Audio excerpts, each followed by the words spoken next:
Xo'p, bolalar sizlarda ham bo'ladimi? Bir xilgi savollar bo'ladi. Odam o'zini bitta to'xtatib turib, o'ziga o'zi savol beradi.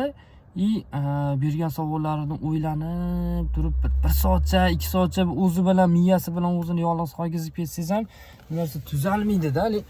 Nima desa bo'lar ekan?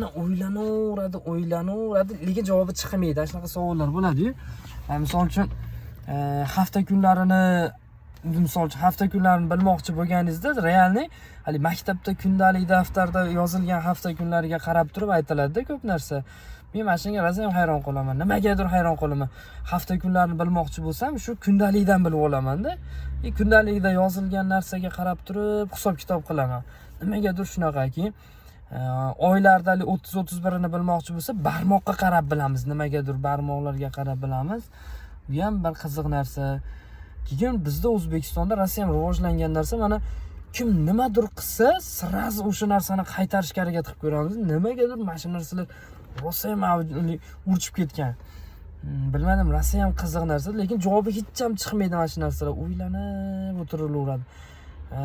Yoki bo'lmasa bunaqa savollar rosa ham ko'p, to'y o'tkazayotganda, marosimlar o'tkazayotganda nimagadir ko'p odam aytiladi-da, rosa ham ko'p odam aytiladi. Aytilgan odamlardan nima desa bo'ladi? Haligi pulga hisoblanadi. Misol uchun to'yanada muncha so'm bo'ladi deb turib taklifnoma chiqarilib, shunga qarab hisoblanadi. Yoki bo'lmasa odam o'lganda, odam o'lgandan keyin uni maqsad olib borib ko'milgandan keyin qandaydir odamlarga osh tarqatiladi-da. Bu ham bir prikolli narsa. Bir tomondan o'ylab qaraganda, qandaydir kulgili narsa-da. Odam o'ldi, o'lgan odamning hisobidan boshqalarga, qo'ni-qo'shnilarga, kelgan-ketganlarga ovqat beriladi. Ya'ni osh qilinadi, suyuq ovqat qilinadi, qo'yiq ovqat qilinadi. Bu narsa qanday tushuntirsam bo'lar ekan? Hozir sodda tuyulishi mumkin, lekin odam o'lgandan keyin bu narsalar realniy ko'rinib chiqadi. Mana odam bugun o'lsa, ertaga borib qo'yib kelib, qo'y so'yish kerak bo'ladi ertaga. Nimaga? Chunki uni uchi bor, uchi kelganda qanaqadir odamlarga bir narsalar tarqatish kerak bo'ladi. Yoki bo'lmasa, qarang, odam o'lgandan keyin uyingizga chollar chaqirasiz, mehmonlar chaqirasiz, kelgan odamlarga qo'liga tugun, non, noz-ne'mat, issiq ovqat, suyuq ovqat, qo'yga osh, bir narsalar qilib, oshlarni ham go'shtli qilib berasiz. Nimagaligini men hech ham tushunmayman. Qarang, agar odam o'lgandan keyin berayotgan non go'shtingiz, ovqatingiz yoki qilib berayotgan dasturxoningiz, qo'liga chugib berayotgan noningiz hisobidan haligi o'lgan odamga qanchadir miqdorda yengillik borayotgan bo'lsa, ya'ni savob bo'layotgan bo'lsa yoki qaysidir gunoh uchun berilayotgan bo'lsa, bu boshqa narsa. U ya'ni o'lgan odam uchun qanaqadir afzallik tomoni bo'lsa, bu juda ham zo'r narsa, lekin hech qanaqa afzalligi yo'q-da.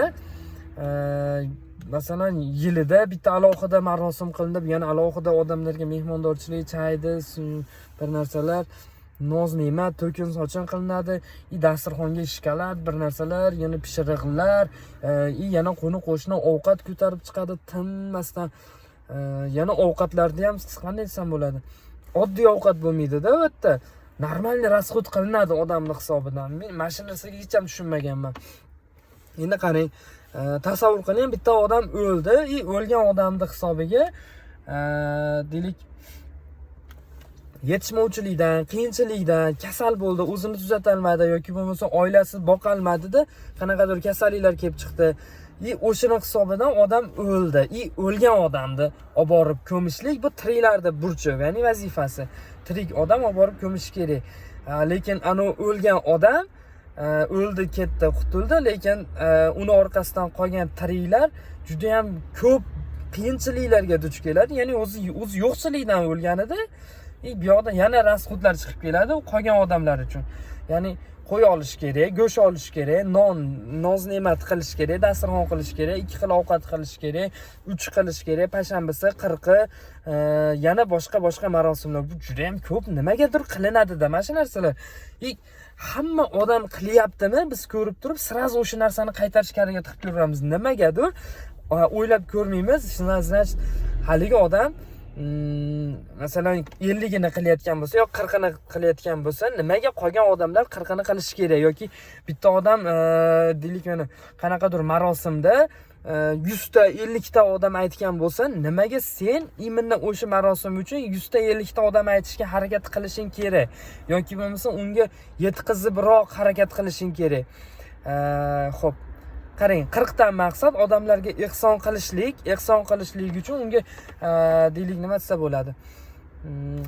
Masalan, mahallani yoki bo'lmasa yosh kattalarda yoki именно duo qilsa, duosi o'tadigan, yegan ovqat hisobidan nima desa bo'ladi, qorni to'ydi, qaysidir miskinning qornini to'ydirilganligi uchun, hali o'tgan odamning hisobidan to'ydirilganligi uchun o'tib ketgan odamga qanchadir miqdorda savobi borib turadi. Mana bu zo'r narsa. Lekin qanchadir odam aytish kerak, aytilgan odamlar hisobi ovqatlar bilan to'ldirilishi kerak, dasturxon to'kin sochin bo'lishi kerak, to'kin sochin bo'lgan dasturxon hisobidan ovqatlanish kerak. Bu вообще-то minus narsa. Men qandaydir tushunmadim-da mana shu narsani. Hali odam to'g'risi o'lish oson, o'lgandan keyingi jarayonlar qandaydir qiyin bo'lib ketyapti bu yerda. Rosa ham qiyin.